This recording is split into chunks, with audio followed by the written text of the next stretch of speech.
میں کچھ دن پہلے ایک جگہ تعزیت اور ڈرتا ڈرتا گیا تعزیت کرنے. پرانے جاننے والے تھے, دوستوں کا رشتہ تھا, تو میں ایک ہی بیٹا تھا, تو وہ مجھے پتا چلا کہ ٹرین ایکسیڈنٹ میں انتقال کر گیا. تو میں ڈرتے ڈرتے گیا جو کہ معاملہ مشکوک تھا.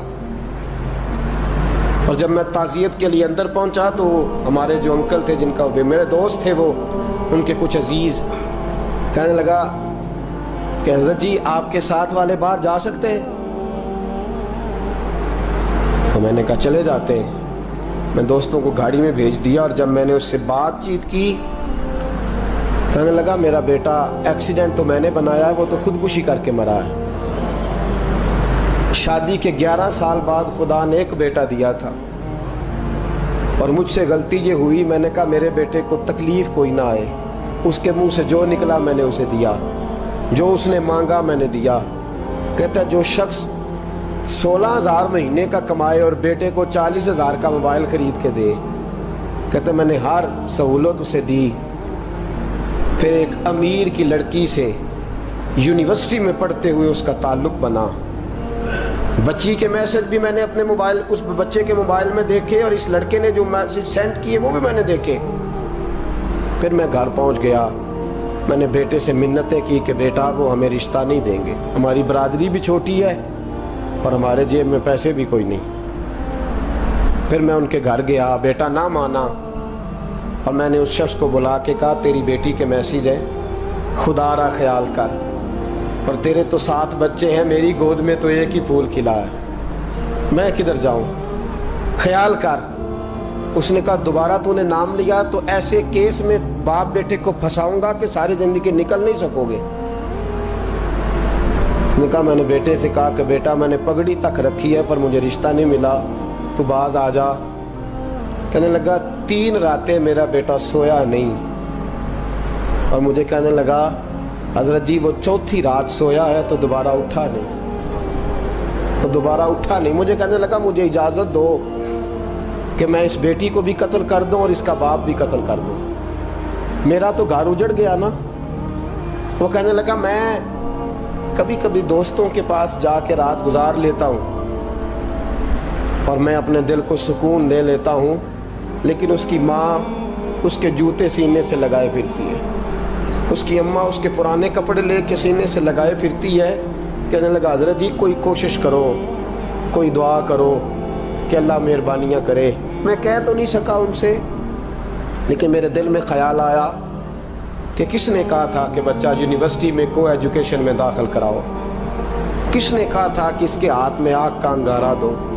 میرے دوست, آپ تیز آنچ تیز آگ جلا کے اس کے قریب مکھن رکھو, اور پھر مکھن سے کہو کہ ڈلنا نہ, پھر مکھن سے کہو کہ پگھلنا نہ. بھئی تیز آگ قریب جلا دی اور تو کہتے پگھلنا, یہ کیسا ممکن ہے؟ ہو سکتا ہے؟ بولیے نا, ہو سکتا ہے؟ لڑکا اور لڑکی کٹھے کالج میں پڑھے, ایک کمرے میں رہیں, ایک چھت کے نیچے رہیں, ایک دوسرے کو دیکھیں, نام جانے, فون نمبر پاس ہو, اور پھر کہنا کہ تم عشق کا چکر نہ لڑانا, کیسے ممکن ہے؟ اور بڑے سیانے بندے کہتے ہیں حضرت صاحب اعتماد ہونا چاہیے اولاد پہ. میرے نبی پاک کو اپنی بیویوں پہ اعتماد نہیں؟ عبداللہ ابن مکتوم نابینے سے ابھی آئے ہیں تو حضور نے فرمایا پردہ کر لو.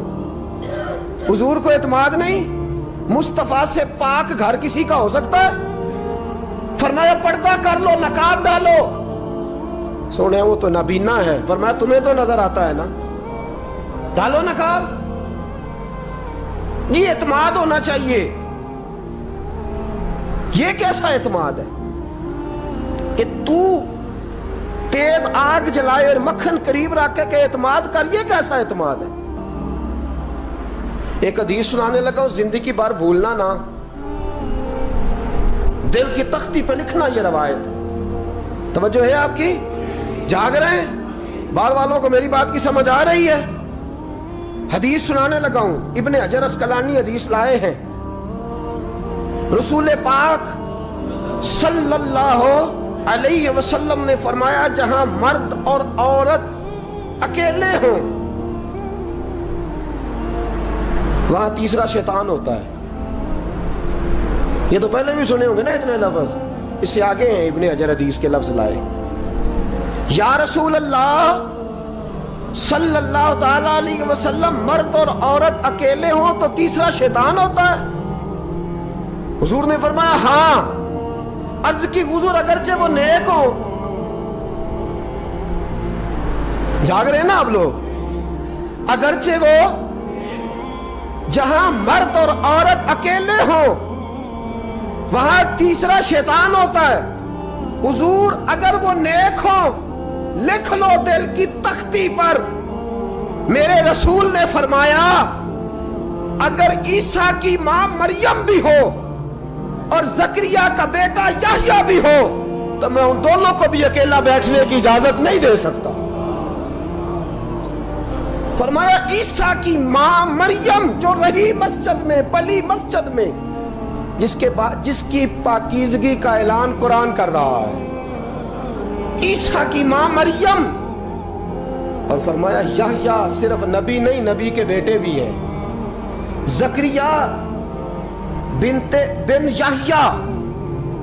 فرمایا اگر یہ دونوں بھی ہو، ایک نبی ہو اور ایک ولی ہو، مریم اور یحییٰ بھی ہو، مریم اور زکریا بھی ہو، فرمایا میں ان کو بھی اکیلے بیٹھنے کی اجازت ہے. تو کس نیکی اور پرہیزگاری کی بات کرتا ہے؟ تو کیسا پیر ہے اس کے پاس تنہائی میں بیٹھ کے بی بی اپنا دکھڑا سنا رہی ہے؟ تو کیسا مفتی ہے؟ اٹھا کے لے جا طریقتیں شریعتیں اور جا کے سنبھال لے اپنے جبہ اور دستار میں. وہ کوئی جبہ اور دستار نہیں، وہ گند ہے. اس لیے کہ جو نبی مریم سلام اللہ علیہا کو نبی کے پاس بیٹھنے کی اجازت نہیں دے رہے، وہ پیر کس بات کی مولی ہے جو بیبیوں کو بغیر پردے کے سامنے بٹھاتا ہے؟ اور تنہا بی بی کہتی ہے میرا دکھ سن لے، اس نے اجازت دی ہے. اور پھر کہنا تماشا لگ گیا، سٹنڈ لگ گیا ہے. یہ شریعت بیان کر رہا ہوں، رسول اللہ کا فرمان بیان کر رہا ہوں، اور اس سے آگے ہمیں کسی دلیل کی ضرورت بالکل نہیں ہے. پتہ نہیں باپ کو کہ میرا بیٹا کیا کر رہا ہے. اندھی ہے وہ ماں جس کی بیٹی سارا دن نیٹ پہ بیٹھی رہتی ہے، اس کو خبر نہیں کیا ہو رہا.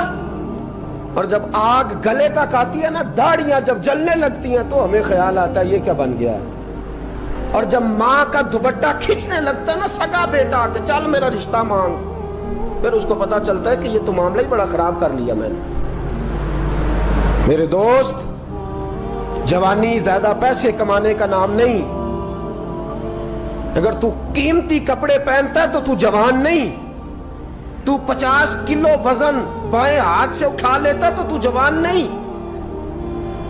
اگر تو ڈگریوں کا ڈھیر لگایا ہے اور تیرا دراز اور الماری بھر گئے ہیں تو تو جوان نہیں. اور اگر تو نے اپنے خاندان اور معاشرے میں اونچا افسر بن کے نام کما لیا تو جوان نہیں. جوان اس کو کہتے ہیں جس کی جوانی پاکیزہ ہوتی ہے. جوان اس کو کہتے ہیں جس کی نظر جھکی ہوئی ہوتی ہے. جوان اس کو کہتے ہیں جو حیا کا پتلا ہو. جوان اس کو کہتے ہیں جو شرم کا پیکر ہو. جوان اس کو کہتے ہیں جس کی نظر سے معاشرے کی بہو بیٹیاں بچی ہو. جوان وہ ہوتا ہے، جوان بھی ہو پاکیزہ بھی ہو.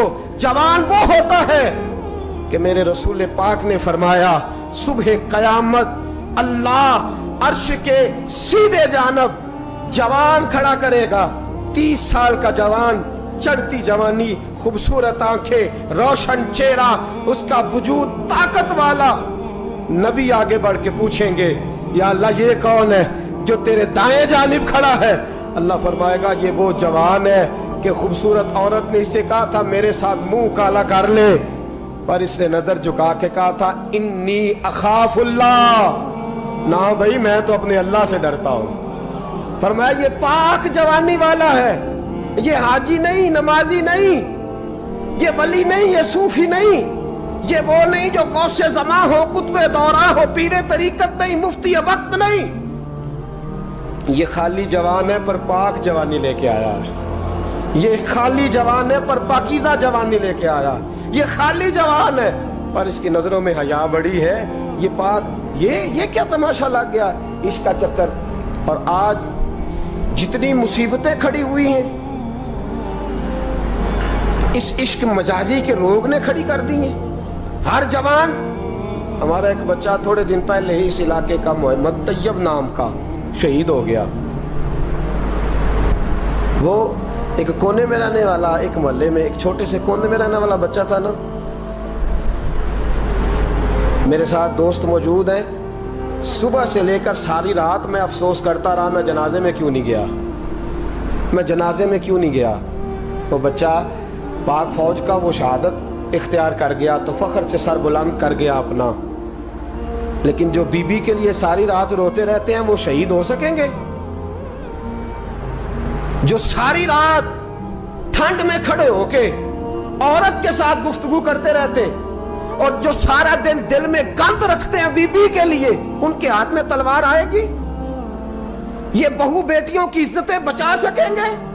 عافیہ صدیقیہ جیلوں میں جل گئی امریکہ کی, اور وہ جب بھی خط لکھتی تھی کہتی تھی کوئی محمد بن قاسم نہیں بچا, وہ کہتی تھی کوئی شہاب الدین غوری نہیں بچا. اور وہ جب بھی, اب تو خیر اس کا ذہنی توازن ہی کام کرنا چھوڑ گیا, وہ بی بی جب بھی خط لکھتی تھی نا اہل پاکستان کو تو کہتی تھی پاکستان والوں بتاؤ کیا تمہارے اندر کوئی بھی خالد بن ولید کا ماننے والا نہیں؟ کیا کوئی نہیں تمہارے اندر جو علی کے نام کا نعرہ لگانے والا ہو؟ کوئی نہیں بچا جو فاروق اعظم کی سیرت کو فالو کرنے والا ہو؟